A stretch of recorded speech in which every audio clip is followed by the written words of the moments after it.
Life After Prison, by Silence You. Kabanata 2901-2010. Sa pangunahing bulwagan ng Grundy Uno Sacred Land, tahimik na nakinig si Amethyst habang ikinukwento ni Carson ang nangyari kanina. Nalipol na ang mga Diablo mula sa Season at Las Bonerket. Sa tabi niya, umupo si Severin na may hawak na tasa ng espiritual na tsaa. Ang kanyang malayang kamay ay nakapatong sa mesa, ang kanyang mga daliri ay ritmong tumatapik. Pagkabalik mula sa Darkness Sacred Land, agad na tinawag ni Severin ang ilan sa mga elder sa pangunahing bulwagan. Iniharap niya ang kalahati ng mga kayamanan na kanilang nakuha, at itinuro kay Amethyst ang kawalan ni Gren noong sinasalakay nila ang banal na lupain ng kadiliman. Si Amethyst, na nakaupo sa pinakadulong upuan, ay kumunot ang noo nang marinig ang ulat. Pagkatapos ng ilang sandali ng pagmumuni-muni, nagbigay siya ng babala. Ang mga especially iyan na ipinadala ko sa Primordial Sacred Land ay nawala ng walang bakas. Walang paraan para malaman kung may binabalak sina Xavier at Gren. Pakiramdam ko ay may paparating na bagyo, kaya hinihimok ko ang lahat na maging lubos na mag-ingat. Tumango ang mga elder bilang pagsang-ayon at kinilala ang bigat ng sitwasyon. Maging ito man ay ang mga demonyong lumalapit, ang kopya ng Anstora, o ang paghahangad ng immortalidad, lahat ng mga isyong iyon ay mga apurahang bagay na nararapat pansin. Ang katotohanang silang tatlo ay nasa proseso sa mismong sandaling iyon ay ginagawa itong isang recipe na maaaring magdulot ng kapahamakan. Si Severin, sa partikular, ay nakaramdam na parang may madilim na ulap na bumabalot sa kanya. Ang kanyang mga iniisip ay napadpad sa mga pagbubunyag ni Cogen tungkol sa mga sikreto ng Blue Realm, lalo na tungkol sa Lord of the Realm. Gayunpaman, wala siyang makuhang lead sa bagay na ito, at ang patuloy na pag-iisip ng isang bagay na wala siyang kontrol ay makakasira lamang sa kanyang kahinahunan. Sa huli, itinoon niya muli ang kanyang pansin sa kung ano ang alam niya, sa halip na sa kung ano ang hindi niya alam. Wala akong makakamit kung hindi ko makakamit ang immortalidad. Kailangan kong magsanay, at magsanay pa. Nagpasya siya. Bukod pa rito, nagpasya siyang huwag gawing perpekto ang Hidden World Creation Art sa kanyang nalalapit na pag-iisa, dahil gusto niyang i-activate ang higit pa sa kanyang mga cell universe at gumawa ng isang tagumpay sa Level 9 Supreme Paragon bago lumabas mula sa pag-iisa. Ang mga aktibidad ng mga demonyo ay nagdulot ng maraming pagbabago sa loob ng Blue Realm, at naramdaman ni Severin na hindi pa rin siya sapat na malakas sa Level 8 Supreme Paragon. Nang mapansin na si Amethyst ay nagde-delegate pa rin ng ilang gawain, nagpaalam si Severin at agad na bumalik sa Enchanted Peak sa pamamagitan ng isang spatial passage. Ang spiritual energy vortex sa itaas ng tuktok ay nagdulot ng kaunting kagalakan kay Severin. Si Dayan at ang iba pa ay malapit nang makarating sa isang tagumpay. Naobserbahan niya, sumulyap siya sa kanila sandali at lumipad sa ere, nag-teleport papunta sa Green Emperor Pagoda sa paanan ng bundok. Nakaupo sa loob ng espasyo ng pagoda, pinag-isipan ni Severin ang mga kayamanang nakuha mula sa mga Diablo. 9 Nether Divine Gold. Ngayong nasa akin na ang lahat ng 10 Divine Gold, makakagawa na ako ng sarili kong signature weapon. Nagmuni-muni siya. Sa pag-angat ng kanyang atensyon, isang ideya ang pumasok sa kanyang isip habang inaabot niya ang isang asol na tableta mula sa kanyang spatial ring. Ang mga tumataas na tuntunin ng langit at lupa ay nasa loob ng tableta, na walang duda na puno ito ng napakaraming tuntunin. Ang tableta ay walang iba kundi ang Enlightenment Pill ng ika-9 na baitang na ibinigay ng mga Menzies sa East Plain. Ang plano ni Severin ay pumasok sa walang hanggang pag-iisa at lumabas lamang sa kondisyon na makagawa siya ng isang tagumpay sa tagumpay. Ang kanyang panloob na mundo ay lumawak sa daan-daang libong milya, na ginagawa itong mas malaki kaysa sa buong Blue Realm. Gayunpaman, dahil sa pagbuo ng mundo sa pamamagitan ng mga turo mula sa Book of True Void Enlightenment na nakuha niya mula sa mga guho ng Wildfire, na pagkatapos ay hinalo mula sa Supreme Oneness Scripture, ang mundo ay naging kanya lamang. Walang nauna o pamamaraan ang makapagbibigay sa kanya ng tagubilin pagkatapos ng lahat ng kanyang nakamit. Ang kasunod na paglikha ng Hidden Divine Technique ay nagpatuloy upang paganahin ang kanyang upper, middle at lower energy core, na lalong nagbigay daan sa kanya upang paganahin ang mga selula sa kanyang katawan at gawing maliliit na microcosm ang mga ito upang mag-imbak ng mana. Ang mga salik na iyon ang nagbigay daan sa isang level 8 Supreme Paragon na tulad niya na makalaban ang isang kalahating immortal. Kung wala ang mga salik na iyon, kahit ang presensya ng Green Emperor Pagoda at ang Oculus Blade ay walang magiging epekto sa kanyang pakikipaglaban sa isang kalahating immortal. Total, ang pagkakaiba sa pagitan ng mga Supreme Paragon at mga kalahating immortal ay hindi malalampasan sa simula pa lang, at mayroon ding malaking pagkakaiba sa lakas sa loob ng bawat antas ng isang Supreme Paragon attainment. Ang kakayahan ni Severin na tulayin ang puwang na iyon ng walang kanyang mga armas ay malaki ang utang na loob sa kanyang panloob na mundo at sa malalim na mana na pinagpala ng kanyang Cell Universe.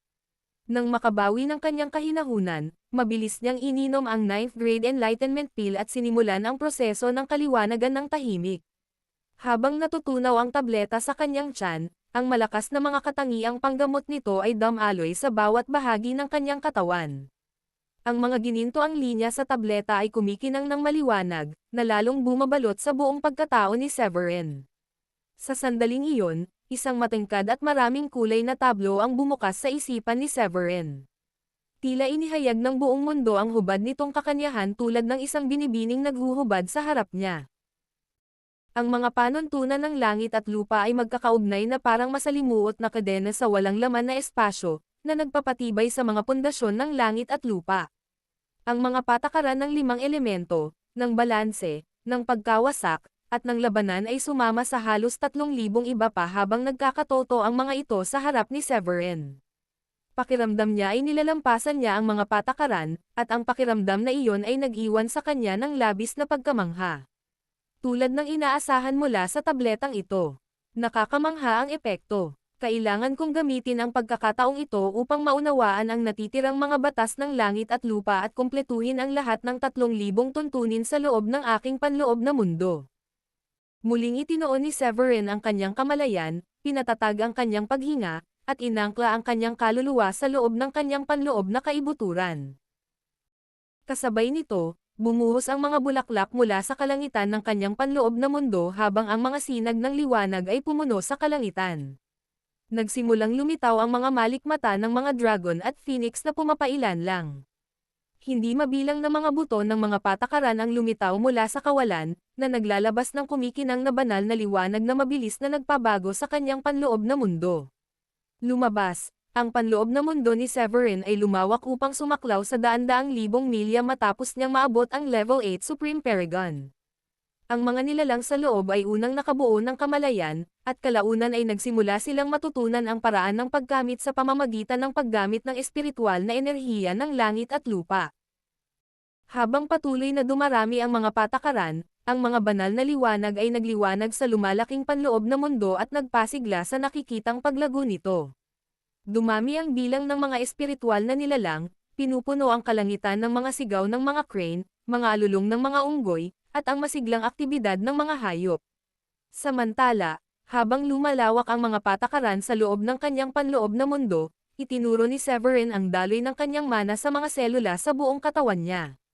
Ang kanyang solar spirit ay naging isang higanti at ginamit ang kapangyarihan ng mga patakarang iyon upang lumikha ng isang maliit na universo sa loob ng bawat selula, na ginagaya ang paglikha ng langit at lupa.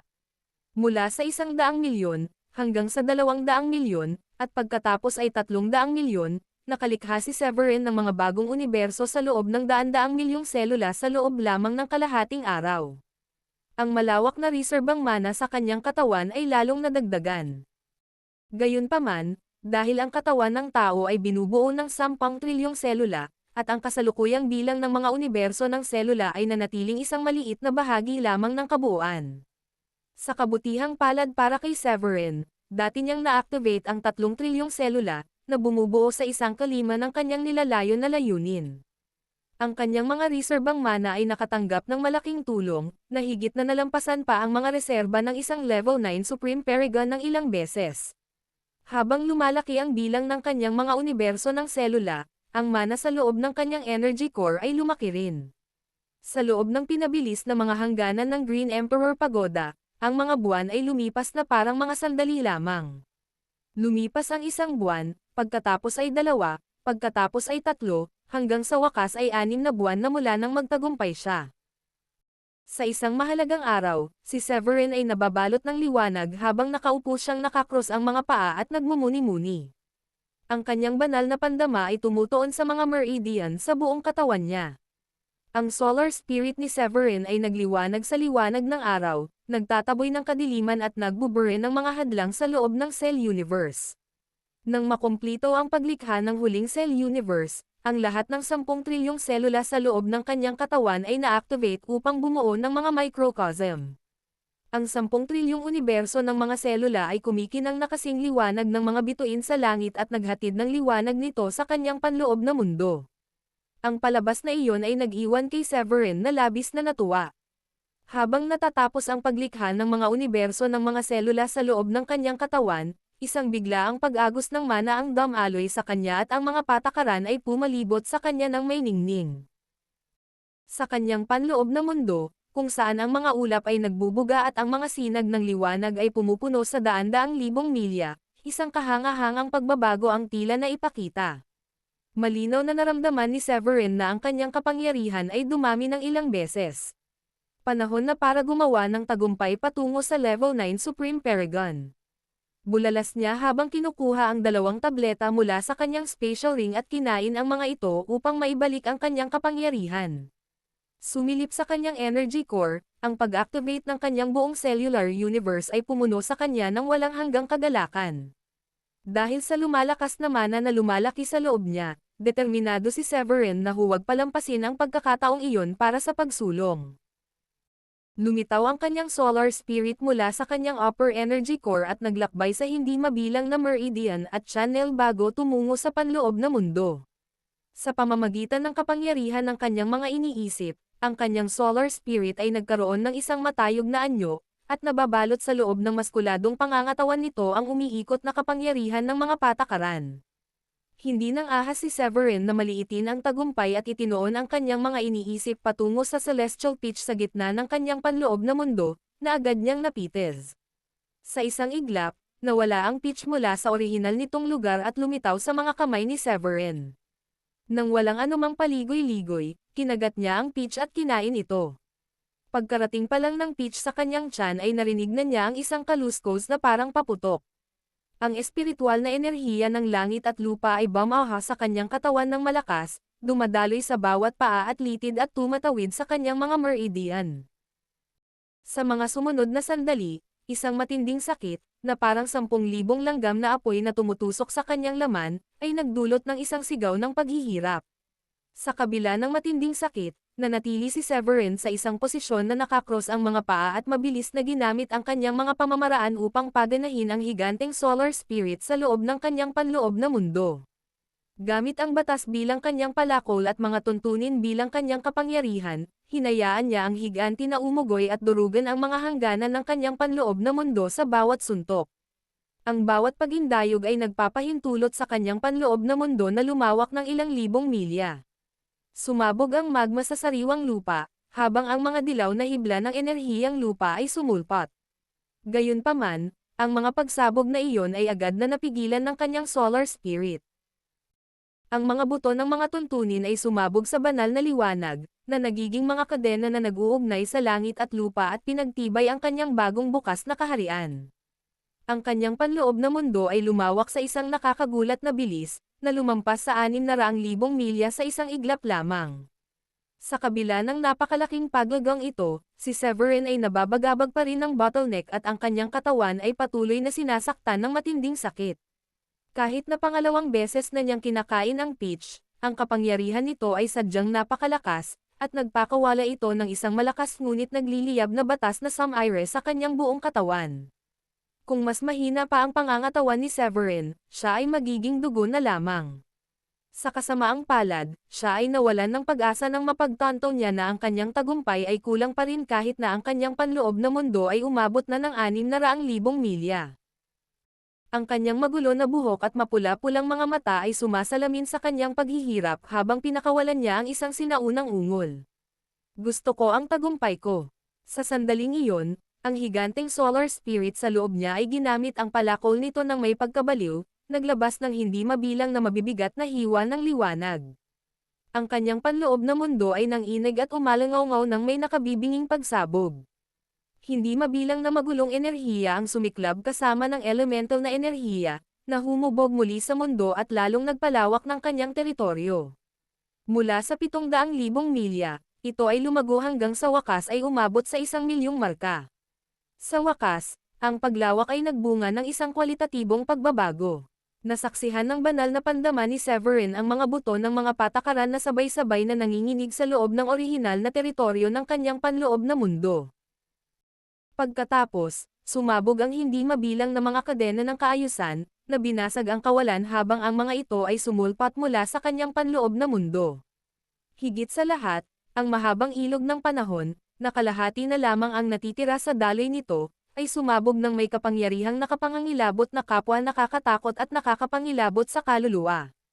Naobserbahan ni Severin ang mabilis na pagbabago ng kanyang bagong teritoryo sa ilalim ng impluwensya ng nasabing ilog. Sa sandaling iyon, ang kanyang buong panloob na mundo ay tila sumailalim sa 10-10 milyong taon ng pagbabago. Tila nagbabago ang lupain, habang ang mga ilog ay nagbabago ng kanilang mga landas. Ang aura na nakapalibot kay Severin ay patuloy na lumago at nanatili ng ganito sa loob ng ilang oras hanggang sa marinig ang pinakahihintay na pag-click, na iyon, na nagpapahiwatig ng ganap na pagkawasak ng kanyang hadlang sa kaharian. Isang malakas at mapilit na aura na angkop sa isang level 9 Supreme Paragon ang sumabog mula sa katawan ni Severin. Kasabay nito, ang 10 trilyong universo ng selula sa loob niya ay sumabog ng may nagliliyab na liwanag at hinigop ang espiritual na enerhiya ng nakapalibot na mundo ng may walang habas na pagpapakasesa. Ang kapangyarihan ng mga batas ay sumulpat sa paligid niya, sinira ang mga hangganan ng espasyo ng Green Emperor Pagoda at sumikat pataas sa kalangitan. Ang buong mundo ng kuweba ay naliwanagan, at ang mga kulay sa loob nito ay nakaranas ng malalim na pagbabago. Isang sunod-sunod na mga malikmata ang lumitaw sa gitna ng gumugulong na dagat ng mga ulap. Napuno ng lilang hamog na sumasaklaw sa libu-libong milya ang kuweba, na nagudyok sa langit at lupa na umalangaw-ngaw pati na rin ang pagbagsak ng mga patakaran. Ang dagat ay nagkaroon ng parehong kulay ng langit, habang ang araw at buwan ay muling sumikat. Isang Royal Celestial ang nagpakita at naghiwalay sa mga ulap upang ipakita ang isang huwarang espiritu. Ang madilim at liwanag ay nagsanib puwersa, na bumubuo ng isang huwaran na naglalarawan ng balanse sa sansinukob. Isa-isa, iba't ibang mga malikmata ang lumitaw, na ikinabahala ng mga nagsasanay sa loob ng mundo ng kuweba at ng mga nasa labas ng Grandi Uno Sacred Land. Hindi mabilang na mga disipulo ang nagpalitan ng mga nagtatakang bulungan. Oh my God! May nagawa na naman bang bagong tagumpay si Severin? Tingnan mo ang langit. May lilang ambon, at may wangis ng isang Royal Celestial na nagbubukas ng mga pinto patungo sa langit. Pagkatapos ay may maliwanag na buwan na sumisikat sa ibabaw ng dagat, kasama ang kapunuan ng langit at lupa. Nakakagulat na pangyayari. Ang talento niya ay tunay na walang kapantay. Walang sino man ang makakapantay sa kanya. Isa na siyang level 9 Supreme Paragon ngayon, at nagawa niya iyon sa loob lamang ng 2 taon. Samantala, si Adrian ay nagpapagaling mula sa kanyang mga pinsala sa kanyang kasagsagan nang ang sitwasyon ay pumukaw sa kanya mula sa kanyang pagkakatulog. Sumulyap siya sa Green Emperor Pagoda at may makahulugang tingin sa kanyang mga mata. Nang maramdaman niyang nakamit ni Severin ang isang tagumpay sa level 9 Supreme Paragon, hindi napigilan ni Adrian ang pagtawa. Isang higanti sa mga tao ang lumitaw sa loob ng Grandi Uno Sacred Land.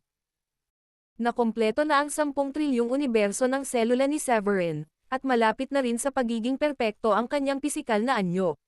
Sa kabila ng matagumpay na pagtatagumpay sa level 9 Supreme Paragon, ang aura na nagmumula kay Severin ay nagdulot kay Adrian ng pangamba, kaya naman naging mahirap ang paghinga nito. Malabo pa ring naaalala ni Adrian ang panahon nang kinuha niya si Severin bilang kanyang disipulo dahil lamang sa nakuha ni Severin ang asensya at dugo ng isang tunay na immortal sa mabituing larangan ng digmaan sa kalangitan. Ang kanyang unang inaasahan ay maaaring maabot ni Severin ang level 9 Supreme Paragon sa loob ng isang siglo, isang gawaing nararapat ipagdiwang. Gayunpaman, ang mabilis na paglaki ni Severin sa loob lamang ng 2 taon ay lubos na nag-iwan sa kanya ng labis at lubos na pagkamangha. Ang aura ni Severin ng isang level 9 Supreme Paragon ay hindi mas mababa kaysa kay Adrian, at matatag na naniniwala si Adrian na ang kanyang disipulo ay maaaring maghatid ng isang panahon ng pangmatagalang kasaganaan para sa Grundy Uno Sacred Land na tatagal ng hindi bababa sa ilang libong taon. Sa ibang lugar, si Hepman, na nasa liblib na mundo ng kuweba, ay nakaramdam ng pagtibok ng kanyang puso nang maramdaman niya ang aura ng isang level 9 Supreme Paragon na nagmumula sa Green Emperor Pagoda. Iyon pa lamang ang nagbigay daan sa kanya upang maunawaan ang kahijitan ni Severin laban sa makapangyarihang ancestor ng mga Menzi. Ito ay nagsisilbing karagdagang patunay na ang aming pagpili na makiisa sa Grundy Uno Sacred Land ay isang matalinong desisyon. Bulalas ni Hepman ng may labis na tuwa. Noong panahon niya sa East Plain, kinilala niya ang kahusayan ng Grundy Uno Sacred Land pati na rin ang pambihirang talento ni Severin. Kung magtagumpay siya sa pagkakaibigan ni Severin, magkakaroon ng matibay na suporta ang mga Menzi na magbibigay daan sa kanila upang maitatag ang kanilang mga sarili. Gayunpaman, nagulat siya nang mabilis na umakyat si Severin sa tuktok ng immortalidad sa loob ng maikling panahon. Ang Grundy Uno Sacred Land ay umalangaw sa iba't ibang ekspresyon habang umaakyat si Severin sa level 9 Supreme Paragon. Gulat, tuwa, at pagkamangha ang bumalot sa mga mukha ng mga disipulo, ngunit ang isang nangingibabaw na emosyon na ipinakita ng lahat habang itinutuon nila ang kanilang mga tingin sa Green Emperor Pagoda ay inggit. Ang isang level 9 Supreme Paragon ay kumakatawan sa tugatog ng tagumpay sa loob ng Blue Realm, dahil narating na nila ang dulo ng kanilang landas at naunawaan na nila ang mga batas ng may malaking tagumpay. Ang kanilang susunod na focus ay ang pagpino ng tatlong elemento ng asensya, enerhiya, at espiritu, na pagkatapos ay higit pang isasama sa kapangyarihan ng mga patakaran. Sa palagay ng lahat, ang daan patungo sa tunay na immortalidad ay nakakabighaning malapit para kay Severin. Ang kanyang walang kapantay na talento ay malinaw para sa lahat, dahil siya ay walang talo laban sa mga nasa parehong antas at may kakayahang malampasan ang mga antas kapag nakikipaglaban sa iba. Mayroon din siyang mga kamangha-manghang armas na magagamit niya at gumamit ng mga protective divine weapon sa buong panahon niya bilang isang Supreme Paragon. Ang lahat ng mga palatandaan ay tumutukoy sa kanyang malaking kayamanan at masaganang mga pagkakataon, na lalong nakakumbinsi sa bawat tao na ang kanyang pag-akyat sa immortalidad ay nakasalalay lamang sa kung gaano katagal. Hindi na mamalayan ni Severin ang pagkamangha ng mundo sa kanya, pinagtibay ni Severin ang kanyang bagong pinalawak na panloob na mundo at nag-focus sa pagpapalakas ng kanyang tagumpay sa level 9 Supreme Paragon.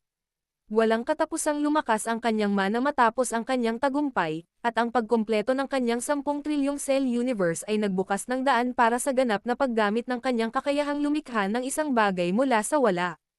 Ganito ipinakita ang kanyang potensyal para sa tunay na immortalidad. Dahil napaigting na niya ang kanyang solar spirit noong una niyang narating ang Supreme Paragon, lalo pang pinagbuti ni Severin ang kanyang cultivation sa pamamagitan ng pagsasama ng mga pamamaraang nakuha mula sa barbaro. Sa pamamagitan ng pamamahala sa enerhiya at dugo ng katawan sa pamamagitan ng pag-aayos ng kanyang primal spirit sa loob ng mga meridian at gitnang energy core, natiyak ang isang patuloy na pinagmumulan ng nutrisyon para sa kanyang pisikal na anyo, sa gayon ay pinalakas siya upang makamit ang unti-unting pagiging perpekto. Kasunod ng tagumpay sa level 9 Supreme Paragon, ang kahusayan ni Severin ay umabot sa mga tuntunin ng langit at lupa, swordsmanship, paglikha, espasyo, at oras. Ang pagsasanib ng lahat ng huling dalawang tuntunin ay bumuo ng kanyang space-time domain, na nagsilbing isang kahangahangang trump card sa kanyang arsenal. Bukod pa rito, sinaliksik niya ang iba pang mga tuntunin tulad ng 5 elemento, balanse, at pagkawasak. Sa pangkalahatan, ang mga nagsasanay na naghahangad ng immortalidad ay pipili ng iisang landas na tatahakin at kukuha ng kapangyarihan mula sa landas na iyon para sa kanilang sariling gamit. Dahil sa kanyang pag-unawa sa napakaraming tuntunin, mapapatawad ang isa na tawagin siyang halimaw. Si Xavier, at ang Unstory ay malamang nasasamantalahin ang pagkakataong suriin siya at saliksikin kung paano iyon posible. Pinag-isipan ni Severin ang landas sa hinaharap at nagpa siya na mainam na pumili ng landas para sa kanyang pag-akyat sa hinaharap. Ang natitirang kaluluwa ng Green Emperor ay dati nang nagpahayag sa kanya ng recipe na bumubuo sa mga katangian ng isang makapangyarihang immortal, pisikal na katawan, solar spirit, dugo at enerhiya, at ang kapangyarihan ng langit at lupa. Kapag ang isang patak ng dugo ay maaaring tumagal ng mahabang panahon at ang kahusayan sa isang tuntunin ay nagawa na, ang pagpapalakas ng katawan ng isang tao ay usapin lamang ng kalooban at determinasyon. Dahil sa potensyal na sumilip sa mahabang ilog ng panahon, manipulahin ang kulog, at gamitin ang mga celestial phenomena, ang tunay na immortal ay nag-uutos ng walang kapantay na awtoridad. Sa sandaling iyon, ang pagpili ng landas mula sa isang tuntunin na mas mataas ang ranggo ay tiyak na mangangahulugan na ang lakas ng isang tao ay tataas din. Batay sa hirarkiya ng mga patakaran, ang mga pinakakilala ay nireranggo sa nangungunang 10 antas, simula sa kapangyarihan sa pinakamataas, kasunod ang oras, espasyo, paglikha, pagkawasak, at balanse. Ang kapangyarihan ng mga patakarang iyon ay wala sa parehong antas, at kahit noon, nanatili ang mga ito bilang mga bulong-bulungan sa loob ng kaharian ng langit.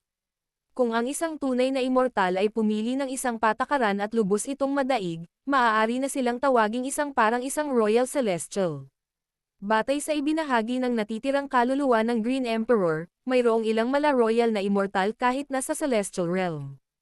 Isa sa mga mala-royal na immortal na ito ang gumamit ng kapangyarihan ng batas upang tipunin ang kanyang nakaraan, kasalukuyan, at hinaharap na mga sarili sa loob ng ilog ng panahon. Nang makumplito ang tatlo, sa wakas ay nakamit niya ang pagsasakatuparan ng sarili. Siya ay immortal, at sa makatuwid ay hindi masisira kapwa sa espiritu at anyo. Nararamdaman pa niya ito kung may magbanggit ng kanyang pangalan dahil sa mga malikmata na susunod. Gamit ang 5 uri ng enerhiya na naipon sa kanyang dibdib, nagawa niya ang maraming kakilakilabot na gawain, tulad ng pag-project ng anumang uri ng imahe upang talunin ang kanyang mga kaaway, pagmamanipula ng oras at tadhana, at pagtatakip sa kanyang mga lihim sa langit mula sa pagtuklas. Halos imposible siyang patayin. Ang kanyang katatagan ay naging dahilan upang siya ay napakahirap patayin, maliban kung isang espesyal na pamamaraan ang ginamit upang maglakbay pabalik sa nakaraan at lipulin siya bago niya itakda ang kanyang landas sa landas ng kaliwanagan. Ha! Umiling si Severin. Ang mga ganitong konsepto ay hindi niya kayang abutin. Bilang isang level 9 Supreme Paragon lamang, ang pag-iisip tungkol sa mga bagay na ito ay mag-iiwan lamang sa kanya ng pagkabalisa. Ibinaling niya ang kanyang atensyon at mabilis na inipon ang kanyang hininga upang pagtibayin ang kanyang bagong natuklasan. Samantala, ang natitirang bahagi ng Grundy Uno Sacred Land ay nakaramdam ng mga shockwave mula sa kanyang tagumpay. Sa ibang lugar, sa Primordial Sacred Land, ang espiritual na enerhiya ay tila natutulog habang ang sigla ay tuluyang hamina. Ang dating kaakit-akit na mundo ng kuweba, na nakapagpapaalala ng isang paraiso sa lupa, ay isang anino lamang. Isang makapal na masa ng itim na hamog ang umikot sa loob ng gitnang patio ng kuweba. Pulang kidlat ang pumutok sa loob, na nagbibigay ng nakakakilabot na apocalyptic aura sa buong lugar. Maya-maya, ang hamog ay namuo sa isang anyo ng tao, na nagpapakita ng walang iba kundi ang Anstora. Matapos huminga ng malalim, ang Anstora ay sumulyap ng may kasakiman sa tigang na mundo ng kuweba sa ibaba. Dinilaan ang kanyang mga labi, bamulong siya. Nabawi ko na ang aking pinakamataas na antas matapos kong lumunin si Xavier. Panahon na para buhayin ang upside-down formation at lipulin ang lahat ng buhay. Isang pulang tableta ng porma sayon ang lumitaw sa kanyang kamay. Sa isang pitik lang ng kanyang daliri, winasak ng Anstora ang mundo ng kuweba, at ang tanawin sa labas ng mundo ay tila nagbago ang kulay. Ang kapangyarihan ng dugo at enerhiya ay dumating ng sagana, na kalaunan ay nagsama-sama at naging mga pulang bandila ng dugo, na umabot sa 365 sa kabuuan. Nagpakita ang mga ito sa isang porma sayon ng mga puting buto at naglabas ng isang nakakatakot na aura. Sige. Nag-utos ang Anstora gamit ang isang kompas ng kanyang kamay. Sumabog ang mana sa loob ng kanyang palad, na nagpadala ng maliliit na bandila sa kawalan. Pagkatapos ay naglakbay ang mga ito sa kalawakan at kumalat sa buong Blue Realm. Itinayo ko na ang upside-down formation sa kawalan. Sunod, lilipulin ko ang lahat ng nabubuhay na nilalang, at gamit ang Blood Sacrifice Formation, aagawin ko ang titulong Lord of the Realm at kukunin ang kontrol sa buong mundo. Ako ang magiging Royal Celestial. Nagpakasasa siya sa mga pantasya na siya ay magiging Lord of the Realm habang pinapanood ang maliit na bandila na nawawala sa harap ng kanyang mga mata. Isang maliit na ngisi ang lumitaw sa sulok ng kanyang mga labi. Pagkaraan ng ilang sandali, binawi niya ang kanyang tingin at agad na nag-teleport sa pangunahing bulwagan ng Primordial Sacred Land. Mga 100 Royal Paragon at 2 Supreme Paragon Elder ang natitira. Nang lumitaw ang Anstora na nababalutan ng malademonyong apoy, lahat ay nagsimulang manginig. Ang plaque ng utos na matatagpuan sa pangunahing bulwagan ay nabasag ng lamunin ng Anstora si Xavier. Iyon, kasama ang mga kasunod na pagbabago sa mundo ng kuweba, ay sapat na upang ipaalam sa lahat ng mga nagsasanay sa Primordial Sacred Land na si Baldwin ay hindi na ang kanilang pinuno. Ang Anstora, na dating naselyuhan sa Ancestral Forbidden Land, ay inagaw ang posisyon. Kahit na sinubukan ng Anstora ang kanyang makakaya na pigilan ang kanyang aura, gayunpaman ay nagtanim siya ng takot sa mga mortal na iyon. Bukod pa rito, ang Anstora ay isa ng tunay na immortal, at ang mga nasa kanyang harapan ng malapitan ay walang alinlangang makakaramdam ng pangamba. Bawat selula sa kanyang katawan ay nilalamon ang espiritual na enerhiya ng langit at lupa, na lumilikha ng isang nakasisilaw na banal na liwanag. Kahit ang mga kalahating immortal ay madarama ang kanilang pangangailangang sumunod sa kanya, lalo na ang maraming tao roon na hindi naman kalahating immortal. Alam ni na Fan Early at Ianzek, ang dalawang natitirang Supreme Paragon ng Primordial Sacred Land, noon pa man ay napagtanto na ang kasaganaan ng Primordial Sacred Land ay nasa itaas, at gayon din ang kaligtasan ng lahat. Matapos tila lumitaw mula sa kawalan sa bulwagan, bahagyang ngumiti ang Anstora at sinabing, "Huwag kayong matakot, sundin ninyo ako at matatanggap ninyong lahat ang aking pagpapala sa hinaharap." Halos walang natitirang mahahalagang tauhan sa Primordial Sacred Land. Karamihan ay mga Royal Paragon, na hindi nagbabanta sa Anstora. Gayunpaman, kailangan pa rin niyang kontrolin ang upside-down formation at tumanggap ng mga sakripisyo ng dugo mula sa iba. Ang paggawa nito ay makakatulong sa kanya sa pag-uusisa sa pinagmulan ng mundo, pagtatatag ng ganap na pamamahala sa Blue Realm, at pagiging Panginoon nito. Casual niyang ipinagkatiwala ang natitirang bahagi ng Primordial Sacred Land upang tulungan siya. Gaya ng kanyang sinabi, kung handa sina Fan Early at Ianzek na maglingkod bilang kanyang mga tapat na tagasunod, isasaalang-alang niya ang pagbabahagi ng ilan sa mga nasamsam niya pagkatapos maging Lord of the Realm. Ang prinsipyo ng carrot at patpat ay isa na lubos na naunawaan ng Anstora. Sa sumunod na sandali, ang batas na hawak niya ay yumigting at humila sa espiritual na asensya ng walang 10,000 milyang radius. 2 pulang tableta ang nabuo bilang resulta, at isang banal na liwanag ang lumabas mula rito, na puno ng walang hanggang sigla ng mundo at ng masamang kapangyarihan ng dugo. Sino mang makakita sa kanila ay makakaramdam ng kakaibang saya na dumadaloy sa kanilang mga ugat. Ito ay isang blood spirit pill. Sabi ng Anstora, kapag kinain mo yan, magiging kalahating immortal ka. Pagkatapos ay kinurot niya ang tableta sa pagitan ng kanyang mga daliri, hinayaan ang mga piraso na mabilis na masipsip sa kanyang pagkatao. Tila bahagyang tumaas ang kanyang aura bilang resulta. Alam ni na Fan Early at Ianzek na ang mga kilos ng Anstora ay parehong babala at paanyaya. Matapos masaksihan ang panandaliang blood spirit pill at maranasan ang matinding pagnanasang pinukaw nito sa loob nila, silang dalawa ay lumuhad sa harap ng Anstora nang walang pag-aalinlangan. "Binibigyan ka namin ng parangal. Ipinapangako namin ang aming katapatan." Ipinahayag nila. Ang kanilang mga reaksyon ay pumukaw ng ngiti mula sa Anstora. "Kahanga-hanga. Mas matalino ka kaysa kay Xavier. Paglingkuran mo ako ng mabuti, at gagantimpalaan kita ng naaayon." Nang inag sina Fan Early at Ianzek nang mabanggit si Xavier, dahil sa pagkakaalam nila ay isang dituwirang banta ang mga sinabi nito. Nasiyahan sa kanilang tugon, tumayo ang Anstora at umalis na nababalutan ng itim na hamog. Habang naglalaho ito sa paningin, isang malamulto na figure ang lumitaw mula sa hamog upang ihatid ang utos ng Anstora. "Dalhan ninyo ako ng isang nilalang na naliligo sa dugo, mula man sa East Plane o Thunderlight. Kailangan ko ng malaking enerhiya at dugo. Gagantimpalaan kita ng mga kagamitan sa pagsasanay." Ang kalahating immortal na bangkay na puppet na ito ay hindi tinatablan kahit ng mga tunay na immortal. "Dalhin mo ito." Nang tuluyang mawala ang presensya ng Anstora, sinulyapan ni Fan Early at Ianzek ang naiwan na bangkay na puppet at muntik nang mamatay sa atake sa puso. Ang puppet ay gawa sa kanilang dating elder, si Xavier. Matapos pigilan ang takot sa kanilang puso, dali-dali silang nangakong tatapat dito. Ayon sa utos mo, tinukoy ng Anstora ang pangangailangan ng dugo at enerhiya dahil hindi niya kailangan ng iba pang mga mapagkukunan. Ang bawat sacred land ay may kani-kanilang mga kayamanan, kung titipunin ni Fan Early at Ianzek silang lahat, ang posibilidad na maging isang kalahating immortal ay nag-aanyaya sa kanilang dalawa. Sa sandaling iyon, ang anumang takot o pangamba na kanilang kinikimkim ay natabunan ng kanilang mga ambisyon. Pinagsama-sama ni Fan Early at Ianzek ang kanilang mga puwersa at tinipon ang ilan sa mas malalakas na Royal Paragon. Kalaunan, nagpasya silang gawing pangunahing target ang Thunderlight Land, dahil ito ang pinakamahina sa mga pangunahing kapangyarihan sa loob ng Blue Realm.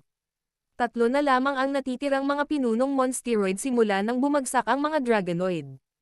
Ang mga mababang bitin na prutas ay karaniwang ang pinakaligtas na mga nakolekta. Samantala, ninanipyala ng Anstora ang isang 7 stars upside-down formation sa kailaliman ng Primordial Sacred Land. Nababalutan ng makapal na itim na ambon, bulong niya ng may ngisi. Papunta na pala sila sa Thunderlight. Sana hindi nila ako mabaygo. Sa pagkakatatag ng 7 stars upside-down formation, maaari na siyang sumandal sa gitna nito at gumamit ng dugo at enerhiya mula sa iba't ibang pinagmumulan. Ang muling pag-aktibo nito ay magbibigay daan sa Anstora na makuha ang kapangyarihan ng langit at lupa, sumilip sa ilog ng panahon, at hanapin ang pinagmulang Blue Realm. Ang pag-unawa sa pinagmulan ng mundo ay magbibigay sa kanya ng kapangyarihan kay Blue Realm pati na rin sa titulong Lord of the Realm. Habang iniisip niya iyon, isang ngiti ang sumilay sa kanyang mga labi habang patuloy siyang gumagala sa kawalan gamit ang kanyang kamalayan. Sa Eastern Sea sa Thunderlight, tanging mga nagbabagang labi lamang ang naiwan pagkatapos ng isang labanan. Ang 9 na buntot na Sorrow ay nakatayo sa gitna ng mga pinatay na monsteroid, habang ang malamulto na anyo ng Sorrow ay nakaambo sa likuran, at isang kakilakilabot na aura ang nararamdaman sa buong kapatagan. Ano ang ibig sabihin nito, Fan Early? Ano ang gustong makamit ng Primordial Sacred Land mula rito? Tanong ng Sorrow may 9 na buntot, na ang galit ay sinasalamin ng 2 pang pinunong halimaw na Thunderlight, si Trey, na nakasuot ng pilak na baluti, ay nagpalit anyo bilang isang matayog na dragon at umungal ng galit. Hinahanap mo ang sarili mong kamatayan. Ang lakas ng loob mong salakayin ang lupain namin. Ang liyong may 9 na ulo ay bumuga ng apoy at nagsabing. Siguro iniisip ng pares ng level 8 Supreme Paragons na mga pasaway tayo, kung hindi ay alam nila na hindi nila sasalakayin ang ating lupain. Natagpuan ni Fan Early at Ianzek ang kanilang mga sarili sa kawalan laban sa pagsalakay ng 3 Demon Supreme Paragon, ngunit habang tinatawag nila ang isang lihim na orasayon, ang bangkay na puppet ay mabilis na lumaki at naging kasing laki ng isang tao, na naglalabas ng isang napakalaking kapangyarihan na Sum-Iris sa nakapalibot na espasyo. Kasabay ng isang malakas na kalabog, ito ay bumagsak na may napakalaking puwersa ng bakas ng palad ng isang kalahating immortal. Ang malamulto na anyo sa likod ng 9 na buntot na Sorrow ay nawasak sa isang iglap, at ang pisikal na anyo nito ay naging isang ambon ng dugo. Si Trey, na nagpalit ng anyo sa kanyang tunay na anyo bilang isang dragon na may habang 1,000 talampakan, ay hindi rin nakayanan ang kapangyarihan ng bangkay na puppet at naputol sa baywang bago naging pulbos. Nataranta ang 9 na ulong leon matapos masaksihan ang mabilis na pagkamatay ng mga kasama nito. Savior, sumigaw siya. Sinindihan ang sarili nitong dugo at asensya habang tinatangka nitong tumakas gamit ang likas nitong kakayahan. Sa kasamaang palad, nawalan ng saysay ang mga pagsisikap nito laban sa hindi mapigil ang puwersa ng puppet, na ang lakas ay maihahambing sa isang kalahating immortal. Ang 9 na ulong leon ay lumipad ng ilang daang milya sa isang kisap mata. Malapit na siyang makahinga ng maluwag nang magkaroon ng pagkakataong makatakas ng isang malaking kamay ang humabol sa kanya at sumalpok sa kanyang katawan ng may napakalaking puwersa. Wala na ang 9 na ulong leon, dahil ang katawan nito ay sumabog na parang ambon ng dugo. Sa kalangitan sa itaas ng Thunderlight, pinanood ni Fan Early at Ianzek ang bangkay na puppet na agad na pinatay ang 3 Demon King sa ilang galaw lamang. Ang palabas ay nag-iwan sa kanilang dalawa ng gulat at sabik sa gayong kapangyarihan. Matapos nilang patayin ang lahat ng nilalang sa Thunblight, ang dugo at enerhiya roon ay nawala sa kawalan at nilamon ng 7 Stars Upside Down Formation. Matapos kolektahin ang anumang kayamanan na kanilang makuha, pinangunahan ni Fan Early ang kanyang tropa diretso sa East Plain. Nasaksihan ng Thunblight ang pagbagsak ng 3 halimaw nitong pinuno. Ang bansang pulo ay sumasaklaw ng libu-libong milya at dating isang maunlad na paraiso, ngunit ngayon ay nababalot ito ng dugo na parang isang eksena mula sa Apokalipsis. Sa araw na iyon, ang mga ilog ng East Plain ay umaagos na parang pulang kulay habang ang natitirang 4 na pangunahing pamilya ay gumuho at naging mga guho sa kabila ng kanilang kahangahangang lakas noon. Sa mga ancestor ng mga kain, isang napakalaking puno ng palma mula sa langit ang bumaba at binasag ang bawat nabubuhay na nilalang sa loob ng 1,000 milyang radius tungo sa isang pulang ambon. Samantala, ang mundo ng mga padilya sa kuweba ay winasak ng isang itim na puno ng palma, at ang kanilang kalahating immortal ay dinurog na parang isang kulisap. Sa lungsod ng mga ancestor ng kain, galit na tinitigan ni Egbert ang grupo ni Fan Early nang malapit na ang huli sa ilang libong milya ng kanilang teritoryo. Fan Early, nakakainis ang mga kinikilos mo. Isang sampal lang ay nawasak ang lungsod ng mga ancestor ng mga kain. Napatag ang lahat, at nababalutan ng dugo ang lupa. Nag-aalab sa matinding galit, pinunasan ni Egbert ang dugong tumutulo mula sa sulok ng kanyang bibig at pumailan lang sa ere. Binalot siya ng kanyang kalahating immortal na aura ng isang makinang na banal na liwanag, at ang nagliliwanag na enerhiya ay nagsanib puwersa at naging isang napakalaking bakas ng kamay na parang kuko. Sina Fan Early at Ianzek ay nakasakay sa mga ulap ilang libong metro ang layo nang mapansin nilang malapit nang maglabas ng isang pag-atake si Egbert. Mabilis silang tumugon at gumamit ng isang selyo upang paganahin ang puppet ng bangkay. Sumikat ang mga demonyong apoy sa langit habang ito ay lumilito, at ang espasyo sa paligid ay tila ng inag na may naririnig na tunog ng pagkalabog. Atakehin sila. Malamig na utos ni Fan Early, itinoon ang atensyon ng puppet sa bakas ng kamay. Bilang tugon, ang kalahating immortal na bangkay na puppet ay mabilis na tumawid sa kawalan at itinaas ang kamay nito upang sumuntok. Ang pagtama ay nagresulta sa isang pagsabog ng makinang na enerhiya na tumama sa kalangitan, na naging sanhi ng panginginig at pag-ungol ng mismong mga batas ng kalikasan. Ang napakalaking bakas ng kamay ay naglaho sa harap ng pagsalakay na iyon, at ang malakas na pagsabog ay nagpasiklab sa langit at lupa. Sumabog ang magma mula sa lupa sa loob ng ilang daang milyang radius. Si Egbert, na nagalit sa katapangan ni Fan Early, ay sumulyap ng may pagpatay sa bangkay na puppet. Sa loob ng ilang segundo, ang kanyang ekspresyon ay lubhang nagbago. Savior, ikaw pala, bulalas ni Egbert, nagulat noong una bago niya napagtanto. May mali sa pakiramdam. Hindi ikaw si Savior. Ang kakaibang anyo ng bangkay ay nagtulak kay Egbert na maniwala na ito ay si Savior mula sa Primordial Sacred Land, ngunit sa mas malapitang pagsusuri ay nagpakita ng isang natatanging kawalan ng buhay na may kasamang aura ng kasamaan at pagkabulok na hindi katangian ni Savior. Sa abot ng kaalaman ni Egbert, ang mga pamamaraan ng pagkamit ni Savior ay hindi maaaring magdulot ng ganitong uri ng pagbabago. Hahaha. Nakikita kong hindi ka naman talaga walang alam, matandang lalaki. Nangutya si Fan Early nang may masamang hangarin. Sa kanyang paningin, si Egbert ay isa lamang patay na naglalakad. Ang labanan sa Thunblight ang siyang sandali kung kailan sinimulang gamitin ni Fan Early ang bangkay na puppet upang sirain ang kanilang mga target.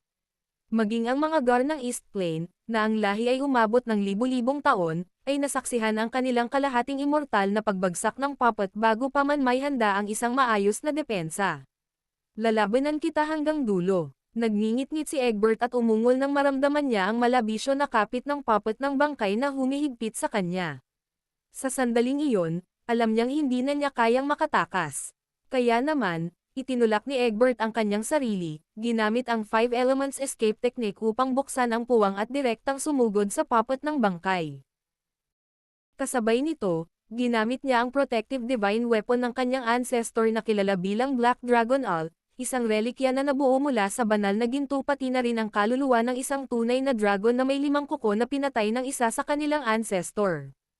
Halos kasing lakas ito ng isang level 2 na Protective Divine Weapon.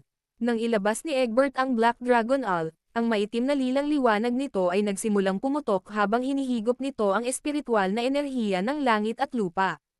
Tanggalin mo ang ulo niyan. Sumigaw si Egbert, at pinatakbo ang owl patungo sa bungo ng puppet, na nag-iwan ng malabong lilang liwanag. Mabilis itong naglakbay na parang nag-teleport. Hindi nakapag-react ang puppet. Bumangga ng malakas ang owl sa bungo ng puppet, dahilan para mapa-atras ang takip ng bungo nito ng ilang talampakan. Sa kabila ng matinding tama, nanatiling nakagalaw ang puppet, at bumukas ang bibig nito habang hinihigop ang enerhiya at asensya ng dugo mula sa paligid. Ilang segundo ang lumipas, naibalik ng puppet ang nabasag nitong anyo at nagsimulang lumakas ang aura nito. Nanlaki ang mga mata ni Egbert sa hindi makapaniwala nang mapansin niya iyon. Paano ito posible? Bulong niya sa gulat, hindi maintindihan na ang kanyang level 2 protective divine weapon ay nabigong sirain ang puppet kahit na tinusok na niya ang bungo nito. Naiwan si Egbert na nanginginig sa gulat. Karaniwan, ang isang suntok mula sa owl ay makakapagpahina ng kakayahan ng isang kalahating immortal, lalo na kung tatama ito sa isang mahalagang bahagi tulad ng ulo. Ang kanilang sinaunang espiritu ay mapupunit at sila ay matambas sa lupa. Gayunpaman, nanatili ang kasuklam-suklam na nasa harap niya. Ang mas malala pa, tila lumalakas ito. Ano ba itong bagay na ito? Nauutol na sabi ni Egbert habang nakaukit ang takot sa kanyang mukha. Ang ngiti ni Van Early ay napalitan ng malamig na pagngisi. Natatakot ka na ba niyan ngayon, matandang lalaki? Napangisi siya. Si Ianzek, na nakatayo sa tabi ni Van Early sa airship, ay napangisi. Isa itong puppet na nilikha ng Anstora. Ano ang posibilidad na hindi ka mapahamak, matandang hanggal?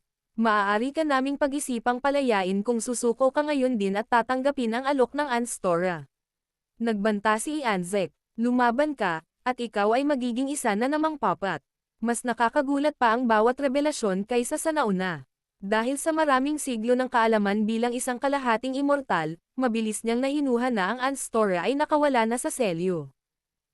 Samantala, ang puppet sa harap niya na may pagkakahawig kay Xavier ay malamang nagawa mula sa mga labi ni Xavier. Dahil ang isang kakilakilabot na individual na tulad ni Xavier ay sumuko sa Anstora, isang kilabot ang damaloy sa pagkatao ni Egbert habang siya ay nababalot ng takot. Gayunpaman, ang ideya ng pagsuko sa Anstora ay sadyang hindi katanggap-tanggap para sa kanya. Ang ancestor ng mga kain ay may malapit na ugnayan sa Green Emperor noon, at sa makatuwid ang Anstora ang kanilang natural na kaaway. Alam ni Egbert na ang pagsuko ay magiging walang saysay. Lumakas ang determinasyon ni Egbert, at pinakawalan niya ang kanyang kalahating immortal na aura. Matapos lagyan ng matangkad na lilang liwanag ang itim na Dragon Owl, sumigaw siya ng may pagmamataas. Kailangan mong magsumikap pa kung gusto mo akong patayin. Sa isang iglap, nag-teleport si Egbert malapit kay Van Early, ngunit nang handa na siyang sumugod gamit ang Black Dragon Owl, isang matinding sakit ang naramdaman niya sa kanyang dibdib. Sumulyap siya at nakita ang isang braso na kasing puti ng buto na tumusok sa kanya, nakahawak sa kanyang tumitibok pa ring puso. Namutla ang mukha ni Egbert. Mabigat ang kanyang mga talukap ng mata, at ang kanyang paningin ay lalong dumidilim. Hindi pa ako pwedeng mamatay. Kailangan kong ipaalam ito kay Adrian. Taglay ang matinding determinasyon, sinindihan ni Egbert ang natitirang mana sa loob niya, pinasabog ang kanyang katawan gamit ang isang nakabibinging putok na yumanig sa langit at lupa sa paligid niya. Isang piraso ng kanyang kaluluwa, na nakapaloob sa itim na Dragon Owl, ang tumagos sa kawalan at naglaho mula sa lugar ng pagsabog.